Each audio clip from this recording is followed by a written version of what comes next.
Des produits de première qualité. Baolay manolotra anao ny fampalalam-baovao. Baolay, toujours meilleur. Bonjour. Bonjour. Mitotrantsika amin'ny tontolo andronao. Bonjour. Zioantsika jiaby. Manolotra ho anao ny vaovao.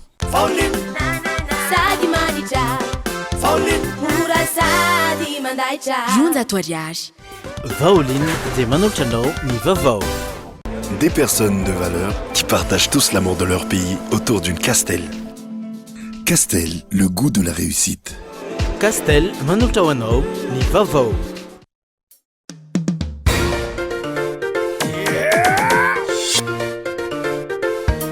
Arahinao ny fampalalam-baovao miaraka amin'ny spaghetti Francia. Spaghetti Francia, safidiko safidintsika. Pour votre construction ou réhabilitation, choisissez Socavitre comme une bonne référence de qualité et de solidité. Ny fampalalam-baovao iarahanao amin'ny Socavitre. Magasin Saint-Georges-Vista Tsaralalane, Magasin Saint-Georges-Vista Horizon Vitesse, représentant exclusif des marques Saint-Georges et Vista. Arahinao ny fampalalam-baovao miaraka amin'ny Magasin Saint-Georges-Vista Tsaralalane sy Magasin Saint-Georges-Vista Horizon Vitesse.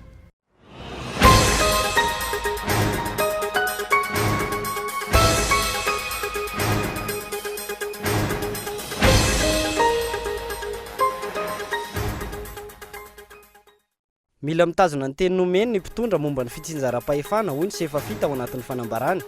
Mila miala amin'ny fanjakana Tsirefeso Mandidy mankany amin'ny fanjakana Mpandamina ihany koa ny mpitondra hoy io fiarahamonim-pirenena io. Nanao hetsika fanangona tsoniny mponina sy ny zanakam-pelezana tao amin'ny komina Tatamalazy distrikan'ny Fandrina.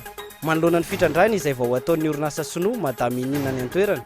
Mirefy enina faingo 2 kilometatra tora-droa izany tany izany raha ny vaovao azo. Misy hatra ny fitsarana ny raharaham-boma masina. Misy ny voantso teny amin'ny Bianco sy ny chaîne pénale anti-corruption atao fanadihadiana. Nisy ireo tsy voantso sy tsy voakitika. Miandratra ny délégation judiciaire avy amin'ny fitsarana ny mety hitohizan'ny fanadihadiana na tsia. Nanao lakolosy fanairana ho an'ny vondrony iraisam-pirenena ny vondrona Mampara io arivo io. Fanairana ny amin'ny tsy fanajana ny zon'olombelona sy ny tsy fampiarana ny lalàna velona.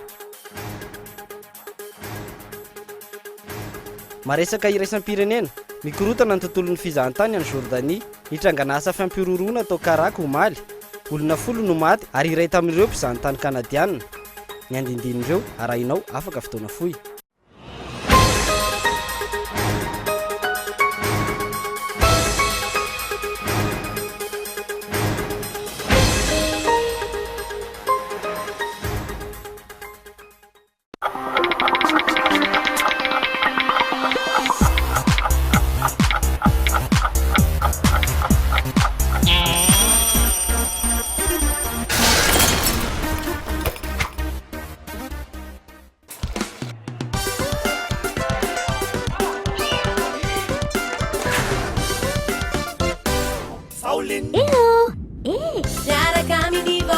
Afaka tsara ny tasy. Afa ny ndrehetra. Manadio ndrehetra.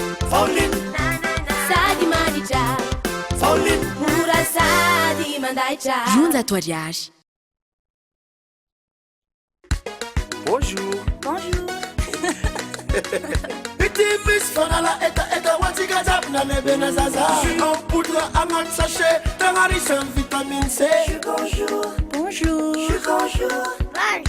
Bonjour, mampatanjaka zay misotra sambasambatra. Bonjour nareo e. Efa ho bonjour. Maro karazana go aminazy, tsara loatra zangana aminazy. Zitsika jiaby. Bonjour.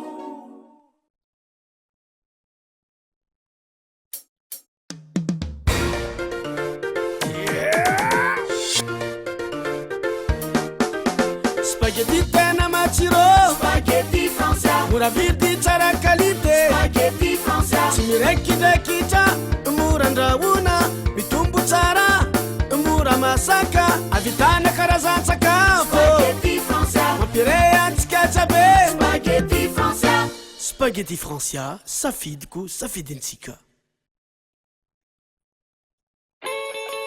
Noël, c'est cadeau.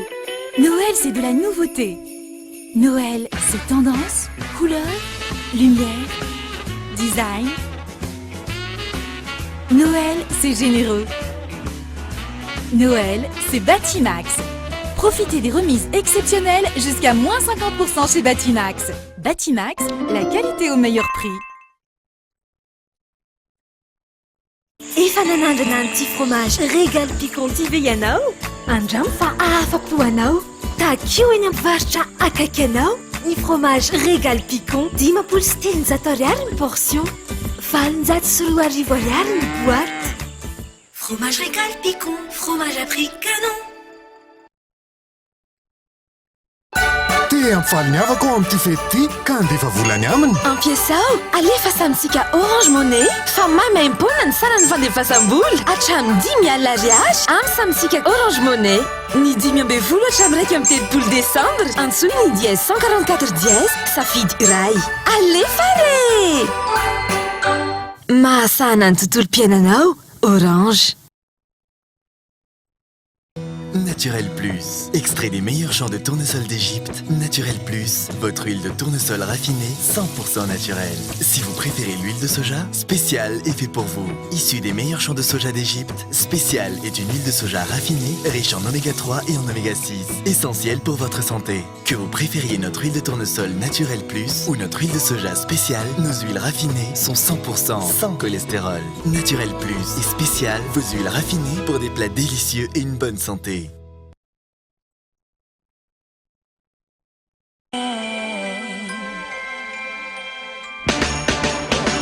Porte, fenêtre, volet, véranda, tôle, vitre. Soca Vitre, fabricant poseur et spécialiste de pliage de tôle et bien d'autres, vous propose un large choix pour tous vos projets de construction et de rénovation. Elle fabrique sur mesure tous les menuiseries alu à prix d'usine. Alors, qu'attendez-vous? Venez nous voir à Doutapenac ou sur notre site internet. Très sincèrement, à votre service. Jusqu'au 31 décembre, moins 10% sur les menuiseries en aluminium, volets roulants et rideaux métalliques. Snickers, votre barre chocolatée. Ce délicieux mélange de nougat, de cacahuètes grillées et de caramel. Snickers, définitivement bon. Venez profiter de la super promo spéciale fête chez Bowley.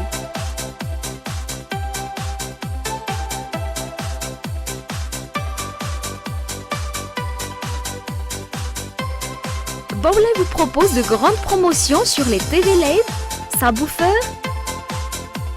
panneaux solaires, lecteurs DivX, caméras de surveillance. Bowley vous souhaite un joyeux Noël et une fin d'année inédite.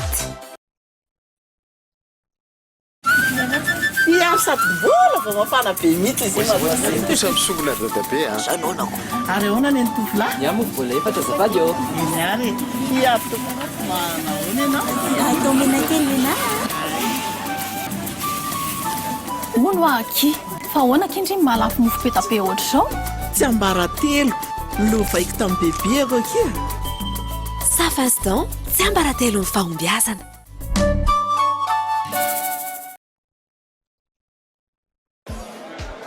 Des gens de talent, j'en rencontre tous les jours. Comme d'habitude.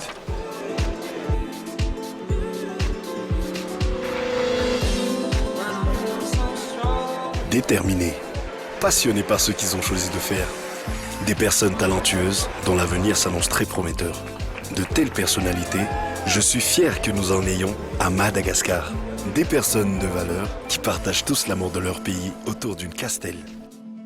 Castel, le goût de la réussite. Vera mahazo fanomezana miavaka amin'ny fety.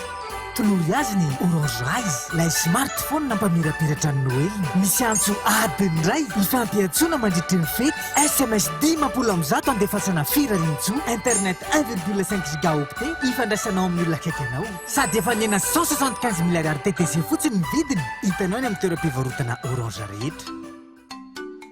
Mahasahana ny tontolo-piainanao, Orange. Bijouterie Santia, mividy volamena manamboatra ny simba sy manefy firavaka vaovao na volamena na volafotsy manomboka amin'ray alina ariary ny firavaka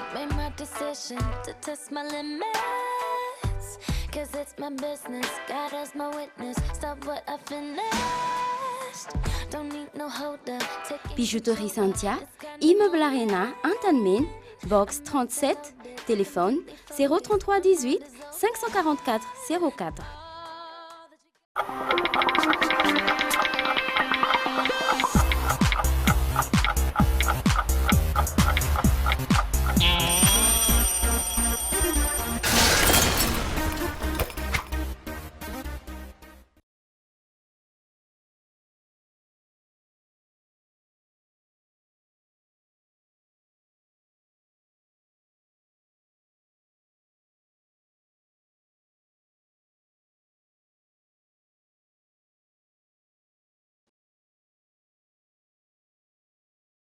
avy miaraba manokana ihany koa an'ireo mpanaraka ny vaovao Mikolo TV any amin'ny faritra indrindra ireo manaraka izany amin'ny alalan'ny FM Toamasina DSTV Antsiranana ary TNTV Fianaratsoa ny anomboantsika ny vaovao amin'ity alina ity dia mila mitazona ny teny nomeny ny mpitondra momba ny fitsinjaram-pahefana ony avy eo anivon'ny sefafi tao anatin'ny fanambarana izay nataon'izy ireo fanadadiny nataon'ny Boaza Razanatsoa. Fanampariam-pahefana ahoana ny famindrana ny vola iasana. Io ny lohatenin'ny fanambarana navoaka ny sefafi ny 17 ny volana Desambra lasa teo. Nametraka ny ayahy ny momba ny fitsinjaram-pahefana misy eto Madagasikara io mpanara-maso ny fiainam-pirenena io. Indrindra taorian'ny fandaninan'ny teny meram-pirenena ankaterena ny fitambarany lalàna vaovao mifehy ny fanampariam-pahefana tamin'ny taona 2014. Ny lalàna 2014 tsipika 820, 2014 tsipika 820 sy ny 2014 tsipika 820 ary ny didy fampiarana vitsivitsy mikasika ny fananganana ny rafitra miara-mandinika ny asan'ny olom-boafidy eny an-toerana momba ny fitantanana ny toe-bola ny vondrom-bahoaka sy ny fiara-miasa miparika. Nanomboka hatrany amin'ny fokotany, nandalo amin'ny komuna ka hatrany amin'ny faritra sy ny faritany. Nahitsy ny fanambarana navoaka ny sefafi. Tsy misy mandeha amin'ny laony ny fanampariam-pahefana eto Madagasikara. Mbola ny fitondrana fohibe no mifehy ireo vondrom-bahoaka itsinjaram-pahefana. Momba ny fokotany, taky ny lalàna ny anavoazan'ny tompona andraikitra ny fokotany isaky ny vita fifidianana komunaly, saingy tsy mbola nisy vita izany. Efa ho roa taona sy tapany izao hoy ny sefafi. Mbola ratsy lavitra noho izany, ireo sefokotany izay nanohy foana nanatotosa ny adidina, dia niasa tsambarafozana tsy nahazo ny tambo-karama voalaza, nefa vola kely izy io, ary manahirana ny fanjakana no mandoa azy ara-potoana. Momba ny komuna kosa, nampatsiahivy ny sefafi fa manindraindra ny fanatanterana ny fanampariam-pahefana ny fitondrana ka farafaratsy ny tokony mba ahitana ny teniny. Ankehitriny anefa maro ny komuna mbola tsy nahazo manontolo ny famatsiana rabola hoentina miasa efa niferan'ny lalàn'ny teti-bola 14 sy ny lalàn'ny teti-bola efa nahitsy. Fampanantenana fotsiny mba ataon'ny fanjakana fa handrotsaka ny vola ho fampandrosoana ny faritra mitetina 200 tapitrisa ariary ho an'ny distrika tsirairay ankehitriny dia loza no mitranga. Mandritra ny fandrohitany solombavam-bahoaka sy ny lehiben'ny distrika ny amin'ny fifehezana ny fitantanana izany vola izany, ny any azon'ny komuna atao dia ny manolotra tetikasa lazaina fa loha laharana any amin'ny komity party ho an'ny fampandrosoana natsangana isaky ny distrika noho ito zavatra io. Ny fifehezana ny vola natokana ampiasana ny aminy dia tsy lasan'ny komuna izay any vondrom-bahoaka tafajoro hatramin'izao dia niraisin'ny fitondrana fohibe io tamin'ny alalan'ny distrika izay miankina amin'ny fialan'ny fifangongona. Na dia ny solombavam-bahoaka aza ny vina ahitana sy angadana ananana ny famoronana ny tahiry ho fampandrosoana ny faritra dia ny komuna mandrafitra ny boriboritany no tokony ampiasa izany. Notsindriany sefafi fa raha mbola mikiribiby hitantana ny volakolaka foana ny fanjakana dia aoka hitsahatra ny resaka fanampariam-pahefana. Nanomboka tamin'ny krizy politika tamin'ny taona 1997 izay niafara tamin'ny fananganana andihany voalohany tamin'ny komuna dia ny komuna hatramin'izao no haniendrika fanampariam-pahefana mbola misy. Tafalatsaka any ambanin'ny faritra ny ray isan-jaton'ny teti-bola am-pirenena ny fanampiana rabola avy amin'ny fanjakana hoentina miasa tamin'ny taona 2014. Nefa io anjarany io dia tany amin'ny 3 isan-jato tany ho any, nandritry ny teteza mita ary 5 isan-jato ny taona 2020. Tamin'ireo fotoan'ireo, taty Afrika dia 7 isan-jato ny salanisan'io anjara io. Ny PND moa dia milaza fa tafiakatra 11 isan-jato io anjara io manomboka izao ka hatramin'ny taona 2020. Tamin'ny 4 no nitsangana araka izao endriny safitro izao ny faritra, 12 taona izay. Ireo fanjakana ny fandimby dia tsy navita nampanao fifidianana mifandraika amin'ny vondrom-bahoaka anatanterahana ny voalazany lalam-pandrenana, faritra sy faritany.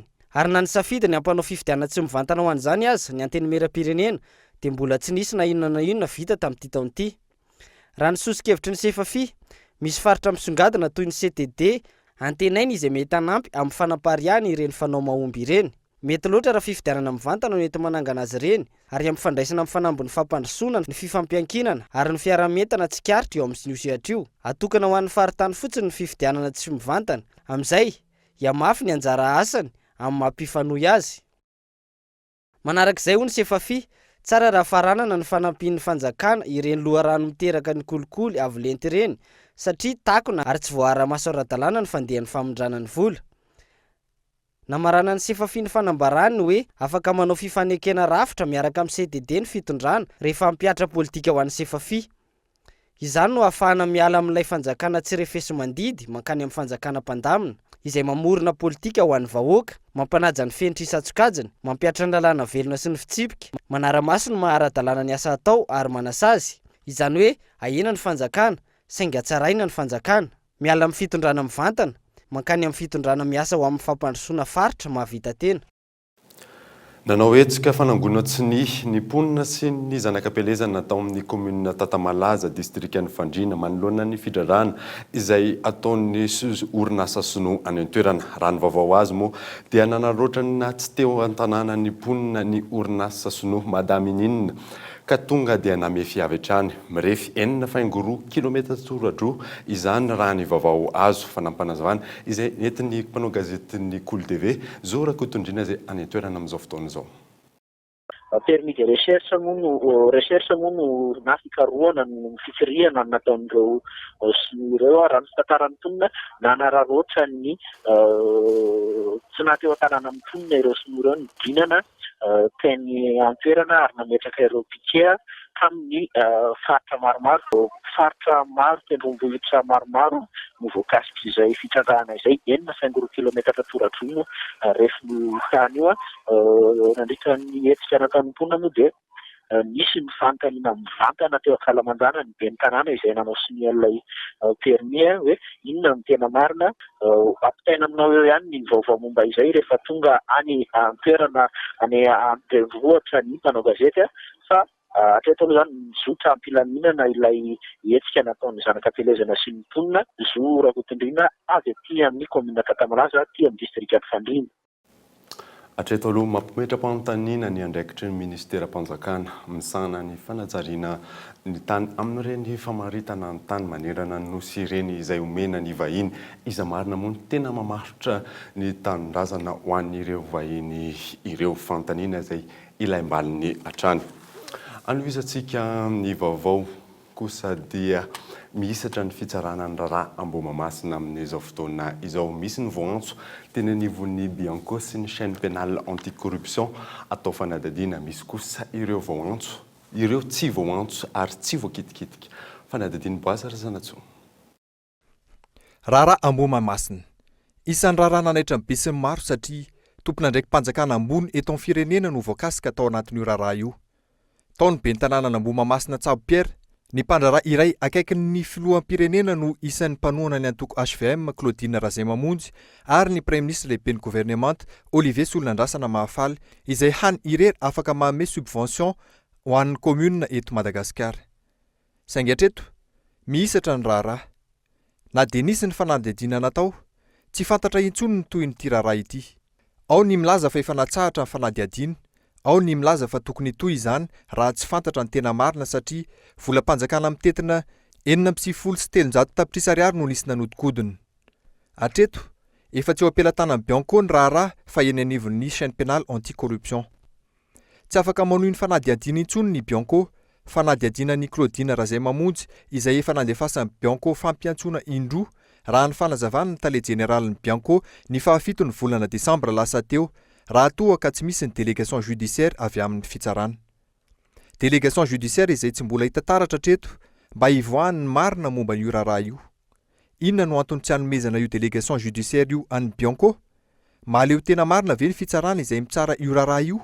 Ary ny mbola manaitra ny mpanara-baovao dia tsy voakitikitika ao anatin'io raharaha io ny Premier ministre lehiben'ny gouvernemanta na dia voatonona mazava tsara ary ny anarany.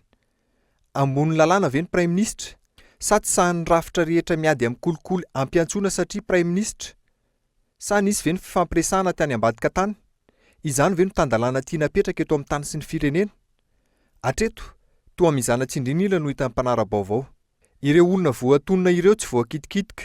I Augustin Andriamananoro kosa efa niamponja miandra ny fitsarana azy raha ampitso. Na dia filohan'ny fampielezan-kevitry era Jonary Mampianina ary izy nandritra ny fifidianana filoham-pirenena farany teo.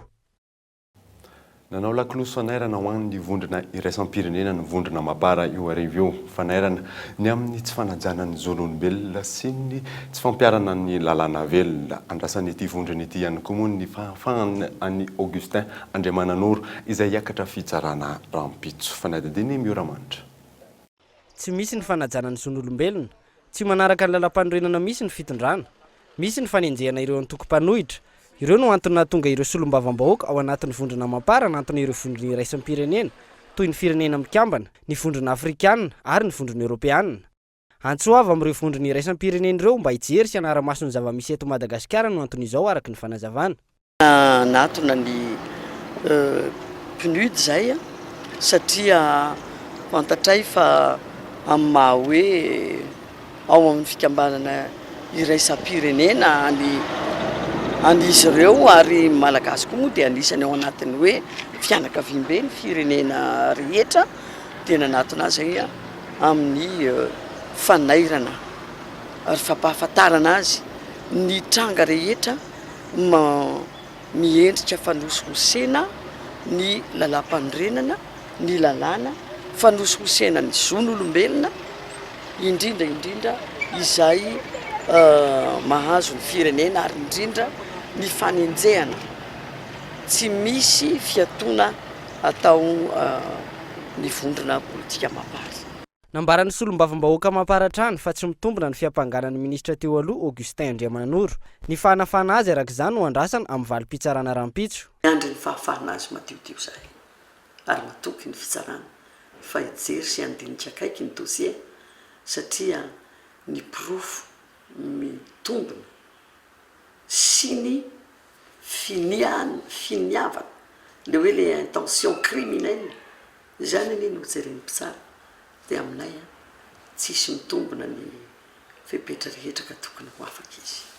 Ankoatr'izay tonga nitsidika ny Augustin Andriamananoro teny an-tanimora ihany koa no masivony Frantsa Véronique Voulon maraina teo. Tsy azo natrehan'ny mpanao gazety ny fiaonana fa raha ny fantatra ny fanajana ny zon'olombelona sy ny fampiarana ny fampihavanam-pirenena no niresahany rotota.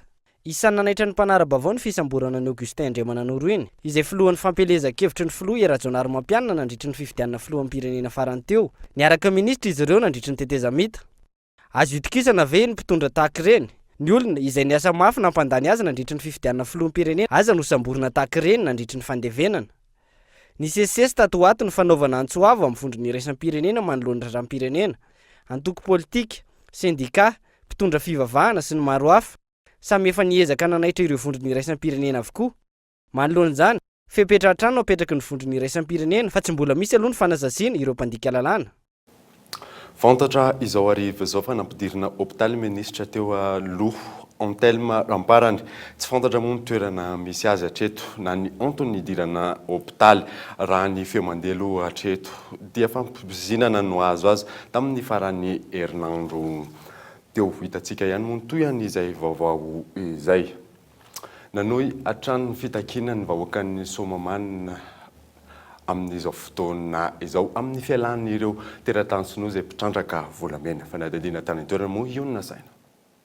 Diso ny filazana fa isan'ireo nitarika ny vahoaka hidina an-dalambe ny azo ny tetezan'ny Kalarina ny 12 septambra lasa teo i Augustin Andriamananoro. Tsy marina ihany koa ny filazana fa nomena vola ireo vahoaka nanao ny fitakiana ialan'ny orinasa Dioxine ao Somamanina. Fitiavan-tanindrazana izay tsy eloka no nanosika ireo vahoaka anao nihetsika raha ny fanazavana solitenan'ny mponina avy any Somamanina. Noho ny fitiavan-tanindrazana izay nataonay zany nanomboka tamin'ny volana vitsivitsy tamin'ny taona itsahantsika 12 ity tamin'izany fotoana zany dia efa nanomboka izay vahoaka zany samy tsy nisy fitarihana hoe na iza tsisy pitarika zay Augustin Andriamananoro dia tsy tao anatin'ny filaharana na hoe fiarahana taminay vahoaka ny lahatra fa sendra nandalo izy dia naka sary. Amafisin'izy ireo ny fitakiana ny anafahana madidio ny Augustin Andriamananoro izay hiakatra fitsarana rahampitso. fa manan-karena ohatra n'inona rangahy io amatsy an'ireny vahoaka be tonga eto Somamany reto tsy mbola namatsy volanay io na niariary azy tsy mbola niara nivory taminay kory io hoe mivory ny vona aty tsy mbola hitanay io tsy ekenay tanteraka fa avoay tsy misy fepetra tsy misy atakandro ny ndray tandrazana aminay miankina amin'ny valim-pitsarana ivoaka rahampitso araka izany no toy ny hetsika Somamanina fepetra no apetraka ireo vahoaka ny an-toerana raha afaka madiodio Augustin Andriamananoro ary koa miala tanteraka Somamanina ireo sinoa hiato ny hetsika Somamanina ary iverina amin'ny laony ny fiainana andavanandro ny vahoaka ampahafantarina amin'ny fomba ofisialy Rapitso ny dinan'ny fiarahamonim-pirenena ny dinan'ny fiarahamonim-pirenena izay narafitry ny roy taorian'ny fisitan'izy ireo tsy niara-ny asa tao amin'ny ministeran'ny serasera fanadadiny Gaëtan Andratsilavo ampahafantarina Pabemaso Rapitso ny dinan'ny fiarahamonim-pirenena taorian'ny famolavolana sy ny fakana hevitra tamin'ireo rafitra isan-karazany manerana ny nosy manana ny maizy azy ary maleo tena tanteraka ny fiarahamonim-pirenena ka tsy tokony ho baikony izan'izy fiara-miasa amin'ny fanjakana no atao ary fanentanana sy fanaraha-maso fiarahamonim-pirenena tena marina tsy tenen'ny ministera mihitsy hoe natokony atao na ahoana ny tokony hijoroany fa afaka manana sata amin'ny maizy azy izy dia maleo tena dia ao anatin'izay fahaleovan-tena izay izy afaka miara-miasa amin'ny fanjakana ary tokony iara asa amin'ny fanjakana afaka milaza ny zavatra tsy mety zay atao ny fanjakana satria misy raikana ny vahoaka dia amin'ny zavatra iny zany raha ohatra ka eo izy nidina ny fiarahamonim-pirenena ao anatin'ny sata zay aroson'ny ministera dia miala ny fiarahamonim-pirenena isan'ny andraikitry ny fiarahamonim-pirenena raha ny fanazavana azo ny fanaraha-maso amin'ny fametrahana ny fanjakana tsara tantana ny fanajana ny zon'olombelona ny fampiarana ny lalàna sy ny maro hafa tanjona ny fitadiavana ny fanovana ahafahany vahoaka misitraka ny zony amin'ny maha olom-pirenena azy manaitra ny mpitondra ihany koa izy ireo ny ao an-tsain'ny fiarahamonim-pirenena voalohany indrindra dia hoe inona daholo ny fifanarahana nataon'ny fanjakana io mba hanatsarana ny fiainam-bahoaka nataony ve zay sa tsy nataony raha vao tsy nataony zay dia tairina izy raha tairina izy ka mbola tsy mety toizina izy tadiova fiarahamonim-pirenena rehefa manao zavatra raha ny tokony izy dia tsy resaka fotsiny na tsy fitiavana fotsiny fa miainga avany amina profo misy asa raha tsy hivina efa nisy ny fitetezam-paritra nataon'ny fiarahamonim-pirenena roy ahafana maka ny hevitra avy any fotony ahafana manangana ny dinan'ny firaisamonim-pirenena io dinan'ny firaisamonim-pirenena io no ahafana mametraka rafitra ho antoky ny fampandrosoana ny firenena ifampifehezany amin'ny samy fiarahamonim-pirenena ihany koa isan'ny fiaonamben'ny francophonie ratsy indrindra ny nitotosaina teto Madagasikara ny farany teo iny hoy Xavier Michel masivoan'ny OIF tao amin'ny vondrona Europiana teo aloha fanadadiny Boaza Razanatso roa herinandro taorian'ny fandraisana ny fiaonamben'ny tany miteny frantsay samy manana ny heviny tsirairay momba n'iny fiaonan'iny nisy ny atrikasa iray no tanterahina momba ny hoavin'ny francophonie izay nitotosain'ny Res Publica ka olona amanjato no nandray anjara tamin'izany ny herinandro lasa teo ho an'ny Xavier Michel masovoan'ny OIF teo aloha tao amin'ny vondrona Europiana sy mpiasan'ny OIF nandritra ny 30 taona isan'ny fiaonana nahitana taham-pandraisana anjaran'ny filoham-pirenena sy prime ministre ambany indrindra iny fiaonana nototosaina teto Antananarivo iny filoham-pirenena sy prime ministre roapolo monja no nandray anjara raha ny fanazavana nefa nisan'ny mpikambana izay 20 dia tafiakatra ho 420 niezaka teo amin'ny fidirana ho mpikambana no hita taratra fa tsy ny fahavononana marina nieritreritra hoe ny fahalanian'ny Michael Jean ho sekretera jeneralny OIF no ampiova zavatra saingy sarotra ny ahita ny fampirobona ny teny frantsay ao anatin'ny sosikevitra ny voaka taorian'ny fiaonamben'ny francophonie fa 19 no totosaina teto Antananarivo raha ny nambarany Xavier Michel ho an'ity farany fotoana izao tokony amerenan'ny OIF ny lanjan'ny teny frantsay manerana izao tontolo izao raha ny fanazavany tao amin'ireo fehi-kevitra 470 ny voaka taorian'ny fiaonamben'ny Antananarivo iray monja no mahakasika ny teny frantsay ary na ny fiaonambe na ny mpitantana ao amin'ny OIF dia tsy nanome fanazavana momba izany nampiseho ny agagany ihany koa ity farany tamin'iny fiaonan'iny satria tsy nomena toerana manokana ny lanjan'ny francophonie eto amin'ny ranomasimbe indiana betsaka ireo mpandray anjara nampiseho ny aiainy nandritry ny atrikasa isan'izany Michel Gendro Massalou rectrice ny agence universitaire de la francophonie teo aloha izay nilaza fa tsy mbola naheno na dia filoha iray aza nanambara fa tokony ampiakarina ny vola atokana ho an'ny fampiofanana ireo mpampianatra teny frantsay aty Afrika nefa dia miankina betsaka amin'izany ny hoavin'ny teny frantsay aty Afrika sy manerana izao tontolo izao Ny filohan'ny Alliance Française Jérôme Clément kosa dia nilaza fa nandritra ny 10 taona izay tao Frantsa, azo lazaina fa natao anjorom-bala ny francophonie. Araka izany, ho an'ny Xavier Michel, mila verina orina ny fototry ny francophonie. Ho azy, ny kolotsaina no tokony ho laharam-pahamena ao amin'ny francophonie. Ny politika sy ny kolotsaina no fitaovana entina hanatsarana ny kolotsaina. Hita sy tsapa araka izany fa tsy nisy sosikevitra nentin'ny fitondrana ankehitriny ho fanatsarana ny francophonie sy ny teny frantsay amin'ny maha-firenena nandray an'iny fihaonan'iny. Variana sisy doka amin'ny fiverenan'ny fahatokisan'ny vondrona iraisam-pirenena ka tsy hita ny lanja sy ny ilana marina ny francophonie eto Madagasikara ho an'ny firenena ato amin'ny ranomasimbe Indiana, aty Afrika sy manerana izao tontolo izao. Ho an'ny Madagasikara manokana izay nandray an'iny fihaonana tampon'iny, tsy hita mivaingana aloha ny akony eo amin'ny fiainan'ny vahoaka iray manontolo. Tsy misy ihany koa ny tatitra mazava momba ny fampiasam-bola rehetra nandritra iny fihaonan'iny. Tsy ny JIRAMA irery ihany ny tompona andraikitra amin'ny famahanany olan'ny délestage ankehitriny raha ny fanazavan'ny tale jeneraly JIRAMA. Olan'ny toetry ny andro ny fototry ny fahatapahana ankehitriny raha ny fanazavana hatrany. Lili Rabiata. Toetry ny andro, olan'ny famatsiana solika, ireo ny voalaza fa antony fahatapahany herinaratra ankehitriny. Tsy any JIRAMA irery ny mamany olana hoy ny tale jeneraly n'ity orinasa ity. Raha nisy baiko nomeny Prime Ministre hamahany olan'ny délestage io, nilaza ny tale jeneraly fa efa tsy ho ela ary efa andalana ny famahana izany.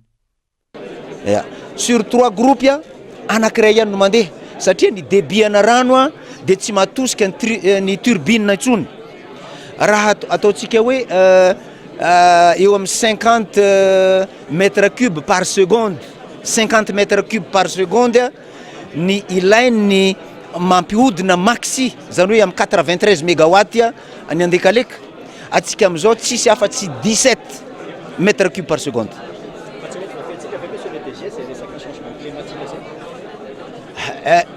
Zay fanontaniana zay apetraka amin'ny sarambabem-bahoaka. Tsy JIRAMA fotsiny responsable ny climat. Apetraho any amin'ny ministère ny environnement zay. Apetraho amin'ny vahoaka ny tsirairay, apetraho amin'ny civisme ny tsirairay zay resaka climatique zay. Fa tsy JIRAMA fotsiny tompona ndraika zay. Amin'ny teti-bola 300 tapitrisa ariary omeny fanjakana ny orinasa JIRAMA, ny solika no mandalo ny ampahany betsaka. Mahatratratra any amin'ny 520 isan-jato ny fandaniana amin'ny teti-bola io. Olana indray ankehitriny tsy fampiny tosiky ny rano amin'ny famokarana herinaratra. Ny zava-misy anefa, nanomboka volana maromaro no efa tao anatin'ny fotoanan'ny maintany ny tito amintsika, saingy nahitany fanjakana vahaolana ihany araka ny fitaraina ny reto mpanjifa ireto. Iny kosa angamba ny tokony mba jerevan'ny JIRAMA momba ny satria ny olona ao anaty fety tokony mba vela ohatrany tamin'ny francophonie zao hitantsika tsara hoe sy tapaka ny jiro milamina tsara ny vahoaka, sécurité milamina tsara. Fety zany tokony mba tsy asiana jiro tapaka mihitsy ny délestage ohatra satria mijaliny ilay vahoaka mitaintaina ohatrany sobakaka ambodiriny satria tsy milamina mihitsy ny sain'ilay vahoaka zany ao anatin'ny délestage zany efa ny ainana sy fa zajatra amin'ny izy zany dia ataona fa dia mandeha amin'izay aloha mandrapa izy fivoarano amin'ny tsara zany fa raha fahitako azy aloha dia fotrany isanandro ihany aloha filarana ohatran'izao ny délestage matetika ohatran'izay dia manjary ianao zany aloha mivoatra manaraka an'ilay délestage zany. Na solika na toetry ny andro na olana ara-teknika ny voalazan'ny tompona andraikitra ho fototry ny fahatapahan'ny herinaratra. Ankehitriny, ny tsy fampiny famokarana vokatry ny tsy fampiny rano no voalaza fa anton'ny délestage. Nahitana vahaolana ihany zany nandritra ny fandalovan'ny vahiny tamin'ny fandraisana ny francophonie. Nandray andraikitra ihany koa hatramin'izay ny JIRAMA tamin'ny fandrotsahana orana tsy voajanahary. Eto anefa, lazaina fa tokony iarahan'ny rehetra mamaha io olana io. Anatin'ny fanarahana iarahan'ny JIRAMA amin'ny orinasa vahiny hafa, tsy miankina ny fiantohanany herinaratra na amin'ny fotoana maintany azy. Tsy misy anefa hatreto na sazy na onitra alaina amin'ny orinasa tsy matateraka izany. Mbola mitana ny laharana voalohany maneran-tany ny vokatra letisia avy aty Madagasikara raha mitaha amin'ny vokatra avy any amin'ny firenena hafa. Ny firenena Europeana no tena mandray ny vokatra hatreto. Miaramanitra.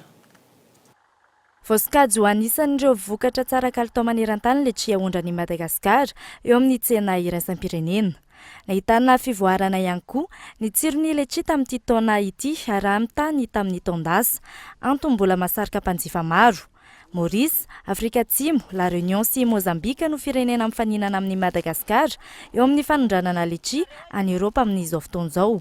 La France, Belgique, Espagne, Allemagne, Pays-Bas ary Italia no firenena mandray ny vokatra, ka i Allemagne no mandray ny akamaroan'ny vokatra. Ho an'ity firenena iray ity, aparitaka amin'ny mpanjinjara maro any an-toerana ny vokatra letchi malagasy no ny kalitaony. Manodidina ny 5,2 alina ka hatramin'ny 4,4 alina ny kilôny letchi eo amin'ny tsena iray isam-pirenena amin'izao fotoan'izao. Vidiny izay tsy mifanalavitra amin'ny vidiny tamin'ny taondasa. Tsy mbola ampy amatsiana ny tsena iray isam-pirenena ny vokatra letchi avy aty Madagasikara, indrindra tamin'ity taom-piotazana ity, nahitana fianana ny fanondrana ny Madagasikara letchi, ny antony lasa aloha ny fotoam-piotazana. Tontolon'ny fampianarana kosa indray dia tafakatra hatramin'ny 30 isan-jato ny tahan'ny fialana andarana an-tsekoly amin'ny fanabeazana fototra araky ny fanadadiana natao. Isan'ny antony mahatonga izany moa tsy fahampian'ny enti-manana ho an'ireo ray aman-dreny, indrindra ho any amin'ny tontolo ambanivohitra. Miora mandratrany. Miakatra hatrany ny tahan'ny fialana andaharana any an-tsekoly. Mahatratra 30 isan-jato izany tamin'ny taom-pianarana lasa teo. Ireo mpianatra mianatra lavitra ny tanàn-dehibe matetika no tratran'io fialanandaharana io. Any amin'ny fanabeazana fototra, efa misy sady ireo mpianatra mialan-daharana. Lavitra ny toeram-pianarana, tsy ampy ireo foto-drafitrasa, tsy ampy ny enti-manana entina mampianatra ny ankizy. Ireo no anisany antony mahatonga io fialana andaharana an-tsekoly io araky ny fanazavana. Taux d'abondance scolaire dia eo amin'ny 30 isan-jato eo mbola ivoaka moa ny chiffre officiel tamin'ny année scolaire teo. Ny antony voalohany dia tsy fananana ray aman-dreny vola, izany hoe ilay ankizy lasa miasa ihany koa tady vola hanampiana ny ray aman-dreny. Izay no anisan'ny antony voalohany. Ny antony faharoa moa izany dia ireo ray aman-dreny koa izay tena lasa lavitra tamin'ny fianarany dia tsy afaka manampy sy manohana an'ireo ankizy, dia lasa tsy maizany ilay ankizy dia tsy afaka manohy ny fianarana. Ao anatin'ny famolavolana ny tetim-pivoarana ho an'ny fanabeazana ireo tompon'andraikitra miantsehatra eo anivon'ny fanabeazana miankina na tsy miankina amin'ny fanjakana. Antom-pisian'ny teti-gasa izay ialana amin'ny fitsoan'ny ankizy-andaharana any an-tsekoly. Ena ilay izy ary tsy mitombo fa eo amin'ny 20 isan-jato foana zany ny tahan'ny ankizy ny taux de redoublement antsika zany hoe tsy miova mihitsy zany izy ka mbo ampihenana an'izay taha zay zany anisan'ny tena hoe zava-dehibe amin'ity tetim-pivoarana ity. Raha fampianarana misy amin'izao zany dia matetika eo amin'ilay hoe CP1 eo amin'ilay CP2 miditra CE zany ilay ankizy ny mitsokan-darana satria miova ilay ataontsika hoe programme miova be zany izy eo dia eo koa ilay hoe à partir n'ilay ankizy vita CP zany eo amin'ny taona faha-5 miditra amin'ny taona faha-9 zany eo koa betsaka be ilay ankizy mitsokan-darana satria ataontsika hoe tsy voaaraka tsara zany raha ka hoe misy ataontsika hoe choc pédagogique moa zany fiantsoan'ny manam-pahaizana azy manaiza momba ny fampianarana anazy dia eo zany mampatonga ilay hoe betsaka ny tahandreo ankizy zany mitsokan-darana zany. Fanabeazana fototra dingana tsy maintsy lalovan'ny tsirairay araky ny voalazan'ny lalana velona misy eto Madagasikara. Tsy andoavam-bola ihany koa io fanabeazana fototra io raha tokony ho izy. Raha ny zava-misy eto Madagasikara nefa nojerena, tsy maintsy manefa vola amin'ny fanjakana hatrany ireo ray aman-dreny mampiana-janaka any amin'ny sekolim-panjakana. Fanamaivana hatr'izay no nataon'ny fanjakana raha andrasana ho maimaim-poana ny rafitra vaovao izay ampiarina amin'ny taom-pianarana manaraka. Na andavanandro na andro fety mitohana ny fifamoivoizana eto an-drenivohitra tsy fivavao izany hatreto kabararaka amin'ny fifamoivoizana sahirana ny mpanjifa amin'ny fitanteram-bahoaka fa nadadiny narindra ny manana. Maraina atoandro hariva amin'ny fotoana mahabetsaka ny mpifamoivoy, mitohana izay tsy izy ny fifamoivoizana, maharitra manora ny fitohanana amin'ny lalana manodidina Antananarivo toy ny lalana Nozzato Ampitatafika, Itosy, Andranomena Talatamaty, Analamahintsy, Besarety Mahazo, Ambodivona, Analakely sy ny sisa. Raha ny lalana ny Itosy ohatra, mitombatra ny fotoana lan'ny mpamily sy ny mpandeha noho ny fitohanan'ny fifamoivoizana antony mampalaina ny olona hivoaka ny trano. Tena tokony jeren'ny fanjakana mihitsy aloha ilay momba ny embouteillage zany, tsy haiko na hoe inona solution handadavazavao fa tena mijaly be soki to ilay olona ilay ankizy hianatra tara foana ilay ankizy mpianatra dia lasa kamo ny olona mandeha mivoaka. Fa zao tokony efa ohatra hoe tsena zao efa krismasy efa akaiky dia zao ianao mbola zao vao afaka mivoaka satria embouteillage be mihitsy aty dia manahirana be zany manahirana. Ny adiny telo io zany nanaovana azy amin'izao no mahery telo eo amin'ny adiny iray sasany eo. Nitoy any adiny roa maraina le amin'ny fito sasany io mandrapahaviny amin'ny valo sasany amin'ny sisa. Mety azy antotsy le lalany eo Apasika dia lalana eo Apasika no mampatonga ny embouteillage mitosy. Tana be indraindray 1 heure 2 heures eny ambony bus foana.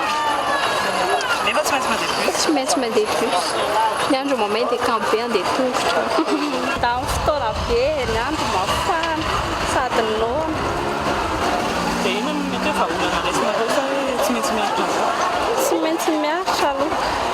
Betsaka ireo vahaolana narotsiny mialohan'ny nandraisana ny francophonie toy ny fanamboaran-dalana tsy mampiena ny fitoanan'ny fifamoivoizana nefa izany. Koa tômôbila izay misy eto amintsika ny fampitomboana lalana ohatran'izay efa natao tamin'ireny lalan'ny francophonie ireny no hitako vahaolana zany. Raha sosokevitra amin'ny fitondram-panjakana sy ny ministera dia tokony ho amafisina ary apetraka eto mandrakariva hoe raha iny lalan'ny francophonie iny zany ohatrany na enonony hoe tsy azon'ny camion andehanana dia anisan'ny tsy ho vahaolana ihany koa zany fa tokony mihitsy ho amboarina ilay fotodrafitrasa mba hanaraka an'izany hazakan'ny tômôbila rehetra izay misy eto amin'ny tany sy ny firenena satria anisan'ny vahaolana anankiray ho ataon'ny fitondram-panjakana io amin'izao fotoana izao fanamboarana an'io lalana io fa tokony ho atao manara-penitra tsara ilay lalana. Nalamin'ny mpitantana ny renivohitra ny sarety sy ny fijanonan'ny fiara eny amin'ny sisiny arabe nandritra ny fandraisana Antananarivo ny francophonie.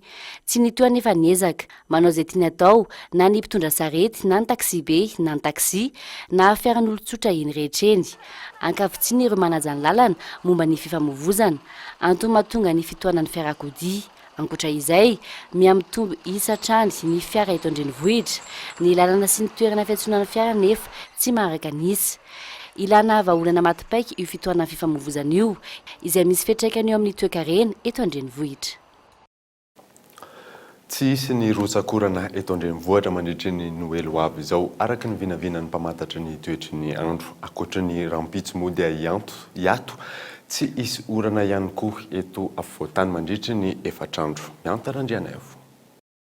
Raha tokana andefa orana artifisialy ny teo anivon'ny sampana mpamantatra ny toetry ny andro, ny herinandro lasa teo.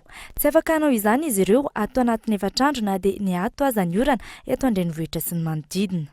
Ny orana artifisialy mbola tsisy toy mbola tsisy anina aloha hoe mbola hitoly izy na tsy aloha hatreto fa de toute façon moa zany ny condition météo zao somary mbola ratsiratsy zay satria miamazo herindray ny vent du sud-est amin'izao fotoana zao zay tsy afahana manao ny opération plus provoquée zany ao anatin'ny 4 jours avy indray aloha na dia mandomando ary ny atmosphère satria vokatry le orana aseho teo dia vokatry le rivotra mafimafy any ambonimbony ao dia tsy tafavoaka zany na rahanao orana artifisialy ao anatin'ny efatrandro avy. Etsika ilan'izay araky ny vinavinan'ny mpamantatry ny toetry ny andro hatrany hatreto, omaina ny eto an-drenivohitra sy ny manodidina mandritra ny krismasy ho avy izao. Ny faritra Androy kosa no ahitana rotsakorana amin'io fotoana io. Tomban'izy ity ho an'ny fetin'ny krismasy amin'ny mariako aloha zany fa mbola misy ny incertitude satria latsinainy tsika ny fety any amin'ny sabotsy sy ny lahady zany hoe mbola lavitra ny fomba fijery azy maina ny andro raha ny Antananarivo sy ny manodidina aloha resana mandritra ny sasakalina sy ny fetin'ny krismasy maina ny andro tsy misy rotsakorana zany amin'io. Raha ny maripana kosa indray niakatra ho 20 degré Celsius ny maripana eto an-drenivohitra ary 30 degré Celsius ny any amin'ny faritra andrefana. Vaovao iraisam-pirenena kosa indray dia mikorotana ny tontolon'ny fizahantany any Jordanie. Asa fampiroroana tao Karaka omaly olona 10 no maty ary ny iray tamin'ireo mpizahantany kanadiana fanadadiana eo amin'ny sarin'ny France 24. Naharitra ora maromaro ny fanafiana omaly tany Karaka, 4 tamin'ireo mpanafika ihany koa no fantatra fa maty n'ireo mpitandro ny filaminana Jordaniana. Olona 10 no maty, polisy 7, sivily ny ambiny, ary isan'izany ny mpizahantany kanadiana iray. Nodidin'ny mpitandro ny filaminana ny toerana nitrangan'ny fanafiana, saingy tsy nahasaky n'ireo mpanao ny asa fampiroroana izany. Nivangongo teo amin'ny toerana iray ireo mpanafika rehefa avy nandoro ny commissariat de police fandroany tamin'ity tao anatin'ny iray andro ny sina fanafiana tany Jordanie. Ny iray nitrangany maraina tao anatin'ny tanàna iray, izay nitrangana ihany koa fa maizana trano tsy nisy antony. Raha ny fitataran'ireo nanatry maso tsy nisarotavy ireo mpanafika ary tsy niambahamba ihany koa ny tifitra. Raha ny fanazavana ireo mpitandro ny filaminana Jordaniana, maty avokoa ireo mpanafika ireo. Tratra ihany koa ny toerana nitobian'izy ireo ary mbola nahitana fitaovam-piadiana sy bomba maromaro. Hatreto, tsy mbola nisy nitona ho tompon'antoka tamin'ity asa fampiroroana ity, misokatra ihany koa ny fanadihadiana ny antoerana.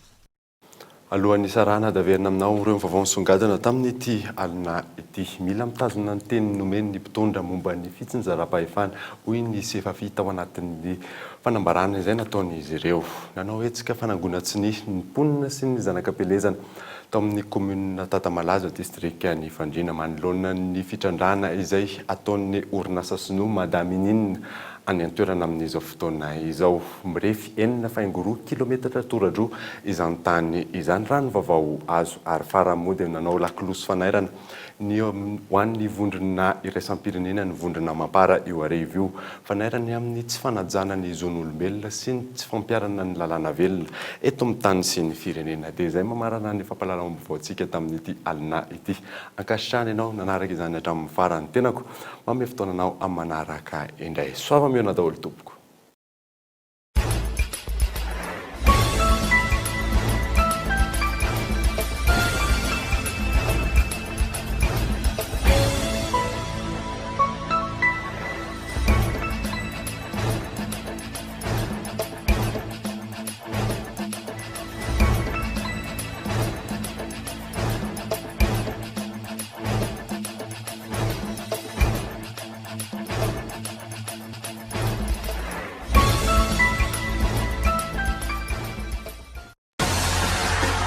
Magasin Saint-Georges Vista Tsaralalana, Magasin Saint-Georges Vista Horizon Itos, représentant exclusif des marques Saint-Georges et Vista. Magasin Saint-Georges Vista Tsaralalana, Magasin Saint-Georges Vista Horizon Itos, Nanulchanoto, Ifapalalambovo.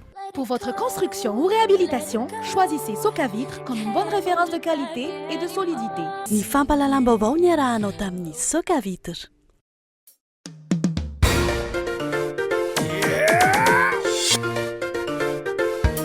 Fampalalam-bavao narahinao teo miaraka amin'ny spaghetti Francia. Spaghetti Francia, safidiko, safidintsika. Narahinao teo ny vavao niaraka tamin'ny Castel. Des personnes de valeur qui partagent tous l'amour de leur pays autour d'une Castel. Castel, le goût de la réussite. Narahinao teo ny vavao niaraka tamin'ny Vaoline. Vaoline. Sadi manija.